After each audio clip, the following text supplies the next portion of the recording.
Hello everyone, फिर एक बार आप सबका स्वागत है हमारे चैनल में। मैं सनत कुमार आज बात करने जा रहा हूं challenges in trading business. Trading business में कौन से चैलेंजेस हमें फेस करने पड़ते हैं। फर्स्ट ऑफ ऑल मैं आपको बता दूं, trading is a type of business where your all investment can be considered as a working capital. आपका जो भी इन्वेस्टमेंट है वो वर्किंग कैपिटल, वहाँ पे वर्किंग कैपिटल जो भी लगता है उसमें जाता है। आपके यहाँ पे जो भी मशीनरीज है वो उसका इन्वेस्टमेंट मशीनरीज में नहीं जाएगा। आपका जो भी पैसा है वो एक्सेसरीज में नहीं जाएगा। आपका जो भी पैसा रहेगा वो 90 to 95% आपका वर्किंग कैपिटल में रहेगा, मतलब जो डे टू डे बिजनेस को रन करने के लिए जो पैसा लगता है उसी में रहेगा। तो सेकंड थिंग मैं आपको यहाँ पे बताना चाहता हूँ कि ट्रेडिंग कौन सी इंडस्ट्री में कर सकते हैं, कौन से बिजनेस के कौन से प्रोडक्ट का या फिर कौन से बिजनेस का ट्रेडिंग हम लोग कर सकते हैं। तो उसमें फर्स्ट आ रहा है गारमेंट। आप गारमेंट का ट्रेडिंग कर सकते हो। कुर्तीज हो गए, जीन्स हो गए, टी शर्ट्स हो गए, शर्ट्स हो गए, पैंट्स हो गए, फॉर्मल्स हो गए, ब्लेजर्स वगैरह हो गया। तो ऐसे आप ट्रेडिंग वहाँ पे कर सकते हो। दूसरा, यहाँ पे आप टेक्सटाइल में भी जा सकते हो, मतलब वहाँ पे आया टॉवेल्स, फैब्रिक्स, कपड़ा, यार्न्स मतलब धागा जिससे टॉवेल बनता है या फिर जिससे कपड़ा बनता है। An number of products are there in textile, an number of products are there in garment. Then उसी के साथ आप शेयर का भी ट्रेडिंग कर सकते हो, जैसे शेयर मार्केट का ट्रेडिंग। तो उसमें भी क्या है, आपका जो भी पैसा चल रहा है वो आपके पास इन्वेस्टमेंट है, वो वर्किंग कैपिटल में यूज हो रहा है। आप पैसा डाल रहे हो, निकाल रहे हो, पैसा डाल रहे हो, निकाल रहे हो। देन वो भी एक टाइप ऑफ ट्रेडिंग हो गया। तो ऐसे अलग अलग टाइप से ट्रेडिंग के अलग अलग इंडस्ट्री में आप ट्रेडिंग कर सकते हो। तो ट्रेडिंग में चैलेंजेस कौन से आते हैं, तो आज हम लोग वो देखेंगे। ऑब्वियसली ये वीडियो में शॉर्ट रखने वाला हूँ। इस वीडियो में जो भी चैलेंजेस हम लोग बात करेंगे शॉर्टली हम लोग उसके ऊपर बात करने वाले हैं। So without wasting time let's get started with the first challenge, which I think it is the first challenge, that is deciding the product. Product is a bundle of satisfaction which customer buys। ये definition तो आपने read किया होगा, आपने पढ़ा होगा आपके graduation में, आपके पोस्ट ग्रेजुएशन में, अगर आपने एमबीए किया हो तो प्रोडक्ट क्या है? प्रोडक्ट एक बंडल ऑफ सेटिस्फेक्शन है, मतलब प्रोडक्ट सामने वाले कस्टमर को सेटिस्फाई करने वाला है। तो उस कस्टमर को सेटिस्फाई करने के लिए वो कुछ खरीद रहा है, देन वो जो भी खरीद रहा है उससे वो सेटिस्फाई हो रहा है, मतलब वो प्रोडक्ट एक सेटिस्फेक्शन है। Product is a bundle of satisfaction which customer buys, customer खरीदता है। तो प्रोडक्ट डिसाइड करना है हमें, मतलब ट्रेडिंग बिजनेस में फर्स्ट चैलेंज यही रहेगा कि आपको प्रोडक्ट डिसाइड करना है। आप अगर रहते हो किसी ऐसे एरिया में जहां पे टेक्सटाइल का नामो निशान नहीं है, एंड आप अगर सोचते हो कि आपको टेक्सटाइल का ट्रेडिंग करना है, तो टेक्सटाइल का आप ट्रेडिंग जो भी कर रहे हो, आप रिटेलर नहीं हो, आप वहां पे दुकान डाल के नहीं बैठे हो, आपको कस्टमर के साथ आप डीलिंग नहीं कर रहे हो, वहां आप क्या कर रहे हो? ट्रेडिंग कर रहे हो। ट्रेडिंग मींस आप लॉट में माल उठा रहे हो और लॉट में सेल कर रहे हो। आप लॉट में उठा के एक एक सेल नहीं कर रहे, आप लॉट में उठा के आप लॉट में सेल कर रहे हो, मतलब आप यहाँ पे होलसेलर से भी ज्यादा बड़ा बिजनेस कर रहे हो। मतलब होलसेलर्स भी ट्रेडर के पास से लाइक माल लेता है। अगर आपने 100-200 जीन्स लिए, देन वो आप रिटेलर उठोगे। अगर आपने 1000 जीन्स लिए, आप अगर होलसेलर्स में आप कंसिडर किए जा सकते हैं। लेकिन आपने अगर 10-10 हजार जीन्स में ले लिए, देन आपके अंदर 10-10 होलसेलर्स है। आप हर एक होलसेलर को हजार आप वहां पे जीन्स दे रहे हो, देन आप ट्रेडिंग कर रहे हो। आपका जो भी परचेस अमाउंट है वो बड़ा है, आप जो भी अमाउंट खरीदी कर रहे हो वो बड़ा है। तो वहां पे आपको डिसाइड करना है कि आपको कौन से प्रोडक्ट का ट्रेडिंग करना है। सेकंड पॉइंट आता है सप्लायर। आपने अगर एक प्रोडक्ट सिलेक्ट किया है, उस प्रोडक्ट का आपको ट्रेडिंग करना है। उस ट्रेडिंग करने के लिए आपको वो प्रोडक्ट खरीदना पड़ता है। अगर आप यार्न खरीदी कर रहे हो, देन आप साउथ से, तमिलनाडु से खरीदी करने वाले हो। अगर आपको टॉवेल खरीदना है, आप सोलापुर महाराष्ट्र से टॉवेल खरीदने वाले हो। अगर आपको साड़ी खरीदनी है, देन आप गुजरात के साइड में जा सकते हो, सिरसिल्ला मतलब साउथ के साइड में जा सकते हो। आपको अगर यूनिफॉर्म का कुछ कर रहे हो, आप फिर से सोलापुर आ सकते हो, या फिर अदर पार्ट्स ऑफ कंट्रीज में वहां पे आप देख सकते हो। तो ऐसे अलग अलग थिंग्स है, ऐसे अलग अलग एरियाज में वहां पे प्रोडक्ट आपको मिलते हैं। अगर आप ओडिशा में बैठे हो, ओडिशा में आपको यार्न ट्रेडिंग का आपने काम चालू किया है, आपको वहां पे वॉल्यूम्स मिलेंगे, मतलब आपको वहां पे सेल हो सकता है। लेकिन आपको यार्न ट्रेडिंग के लिए आप जो परचेस करोगे, उस परचेस के लिए आपको एक सप्लायर चाहिए। वो सप्लायर मिलेगा आपको साउथ में, तमिलनाडु में। देन तमिलनाडु से आप सप्लायर से आप माल ले रहे हो, देन आपको ढूंढना है कौन सा सप्लायर। ऐसे बहुत से सप्लायर है जो आपको माल दे रहे हैं, लेकिन कंटिन्यूअसली नहीं दे सकते, just because of their capacity.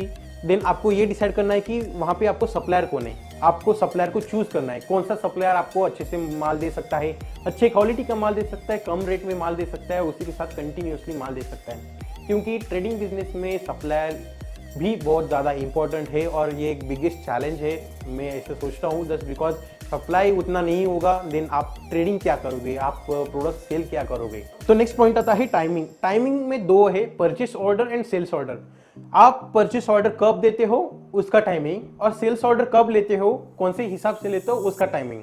अगर अभी जो मैं वीडियो रिकॉर्डिंग कर रहा हूँ जनवरी 2021 में, देन यहाँ पे अभी संक्रांति है, कहाँ पे, महाराष्ट्र में, लेकिन साउथ में चल रहा है पोंगल। वहाँ पे पोंगल मतलब बहुत बड़ा इवेंट है, बहुत बड़ा वहाँ पे फेस्टिवल है, देन वहाँ पे फैक्ट्रीज बंद रहती है। इसलिए जब आपको जनवरी में बिजनेस करना है देन आपको नवंबर दिसंबर में ही ऑर्डर देके माल मंगवाना था और जनवरी में आपको वो सेल करना था। लेकिन अगर नवंबर या दिसंबर में आपने ऑर्डर नहीं दिया देन जनवरी में उनका प्रोडक्शन बंद रहता है, क्योंकि वहाँ पे फेस्टिवल है, बहुत बड़ा फेस्टिवल है। तो वहां से जो भी लाइक सप्लाई होगा वो शॉर्टेज होगा एंड इनडायरेक्टली आपका जो भी सेल है उसके ऊपर वो अफेक्ट आएगा। इसलिए परचेस ऑर्डर देते समय आपको ये सारी चीजें ध्यान देनी पड़ती है। सेकंड आता है सेल्स ऑर्डर। आपने अगर सेल सामने से सेम लाइक अगर मैंने परचेस ऑर्डर देते समय गलती की और सामने से मैंने कमिटमेंट ले लिया कि मैं जनवरी में उसको इतना माल दे दूंगा, इसलिए जब मैं परचेस ऑर्डर दे रहा हूँ लेकिन मैंने परचेस ऑर्डर देने में गलती कर ली तो वहाँ से माल नहीं आया, और सेल्स के यहाँ पे मैंने कमिटमेंट दे दी तो वहाँ पे मेरा कमिटमेंट भी फॉल्स हो रहा है। देन इसलिए मेरा जो भी गुड इमेज था, जो भी गुडविल था, वो इफेक्ट कर सकता है। इसलिए जो भी आप पीओ ले रहे हो देन उसके ऊपर अच्छे से सोचना या फिर अच्छे से विचार करना बहुत ज़्यादा इंपॉर्टेंट है। इसलिए जो भी आप पीओ ले रहे हो या फिर एसओ ले रहे हो इसके ऊपर ज़्यादा विचार करना और ज़्यादा अच्छी तरह से सोचना बहुत ज़्यादा इंपॉर्टेंट है, और ये एक टाइप ऑफ चैलेंज ही है। उसके बाद आ रहा है लॉजिस्टिक्स। लॉजिस्टिक्स जो भी आपने जहाँ पे भी आपका बिजनेस सेटअप किया है, जहाँ पे भी आपने अपना ट्रेडिंग चालू किया है, वहाँ पे जो भी लॉजिस्टिक्स है, जो भी एरिया है वो एक्सेसिबल होना चाहिए, अवेलेबल होना चाहिए। वहाँ पे लॉजिस्टिक्स अवेलेबल होनी चाहिए। आपने अगर किसी पर्टिकुलर कोने में आपने अपना ऑफिस खोला है, किसी लाइक कोने में, किसी देश के कोने में आपने खोला है, वहाँ पे लॉजिस्टिक्स से अप्लाई ही नहीं है, देन आपका जो भी मटेरियल है 110 रुपये का मटेरियल है, लेकिन अगर आप 10 रुपये पर केजी आप लाइक ट्रांसपोर्ट को दे रहे हैं देन वो कम्प्लीटली फॉल्स बिजनेस है। आपको जो भी बिजनेस आप कर रहे हो उसमें आपको सक्सेस नहीं मिल सकता है, क्योंकि आपका जो भी परचेस प्राइस है उसमें 10 रुपये तो आपका ट्रांसपोर्टेशन जा रहा है, और मार्केट में से जो भी प्रोडक्ट मिल रहा है तो उसका प्रोडक्ट का रेट 110 रुपया है, लेकिन आप 110 रुपये में प्रोडक्ट भी खरीद रहे हो और 10 रुपये ऊपर से लॉजिस्टिक्स पे डाल रहे हो।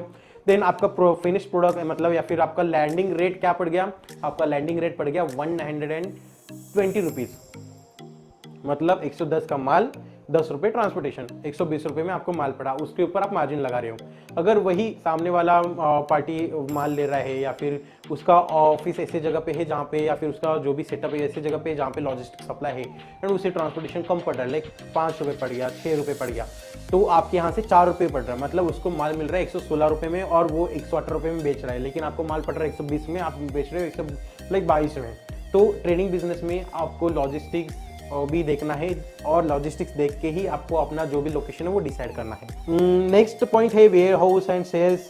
मुझे लगता है कि ये उतने बड़े चैलेंजेस नहीं रहेंगे, क्योंकि वेयर हाउस अगर आप कोई ट्रेडिंग बिजनेस कर रहे हो देन आपके पास वेयर हाउस मतलब गोडाउन तो रहेगा ही, एंड सेल्स मतलब आपको कौन से क्वांटिटी में और कब सेल करना है वो भी आपको डिसाइड करना है।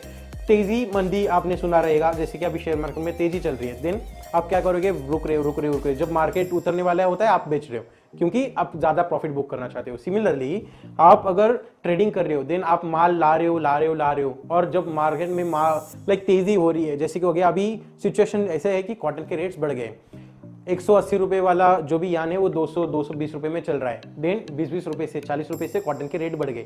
ऐसी सिचुएशन में आप क्या कर रहे हो, अगर आप वहाँ आपने माल ले लिया है, आपने 160 रुपए में 80 रुपए में आपने माल लिया, अभी आप 200 रुपए में 220 रुपए में दे रहे हो। ऐसे समय भी आता है जब मार्केट में मंदी चल रही है, मतलब 180 का माल आपको 40 में भी बेचना पड़ रहा है, 130 में भी बेचना पड़ रहा है, जहाँ पे 20 रुपए लॉस है, या फिर 160 का माल आपको 150 में भी बेचना पड़ रहा है, 10 रुपए का आपको लॉस वहाँ पे हो रहा है। देन ऐसी सिचुएशंस को भी आपको टैकल करना चाहिए, ऐसी सिचुएशंस के लिए भी आपके पास प्लानिंग होनी चाहिए। इसलिए ट्रेडिंग बिजनेस में सेल्स भी एक चैलेंजिंग पार्ट है जो बहुत ही ज़्यादा इंपॉर्टेंट है, because of sales only you can generate your revenue. तो जितने भी चैलेंजेस मैंने अभी यहाँ पे डिस्कस किए उसमें सेल्स ज़्यादा इंपॉर्टेंट है, मुझे ऐसा लगता है, because sales it is the only thing or it is the only activity which helps you in generate revenue। तो आपका रेवेन्यू जब जनरेट होगा तभी आपका बिजनेस रन करेगा, तभी आपका वर्किंग कैपिटल फ्लो करेगा, तभी आपका वर्किंग कैपिटल ट्रांजेक्शन में आएगा। तो ऐसे ये सारे पॉइंट्स है जो मुझे लगता है कि चैलेंजेस है ट्रेडिंग बिजनेस में। ऑब्वियसली ये सारे चैलेंजेस आप नलीफाई कर सकते हो। जो भी चैलेंजेस है उसको आप फेस कर सकते हो, उस जो भी चैलेंजेस चल रहे हैं उसको आप निकाल सकते हो। But the only thing is आपको अच्छा प्लानिंग होना चाहिए। जैसे कि एक कोट में यहाँ पे बताना चाहता हूँ वॉरेन बफेट का, an idiot with a plan can defeat a genius without plan. मतलब आप जो भी कर रहे हो उसका अगर आपने एक अच्छा फुल प्रूफ प्लान बना लिया और उस प्लान के अकॉर्डिंग आप चल रहे हो, देन ऑब्वियसली आप इस सारे चैलेंजेस को फेस कर सकते हो एंड निकाल भी सकते हो। सारे चैलेंजेस से आप बाहर भी आ सकते हो। तो इस वीडियो में सिर्फ इतना ही। आपके क्या विचार है कमेंट सेक्शन में जरूर दीजिएगा। इस वीडियो को लाइक और शेयर करने के लिए आपका धन्यवाद। चैनल को सब्सक्राइब करने के लिए आपका धन्यवाद। चैनल को सब्सक्राइब नहीं किया तो आप सब्सक्राइब भी कर सकते हो। हम मिलते हैं हमारे नए वीडियो में। Till then bye bye.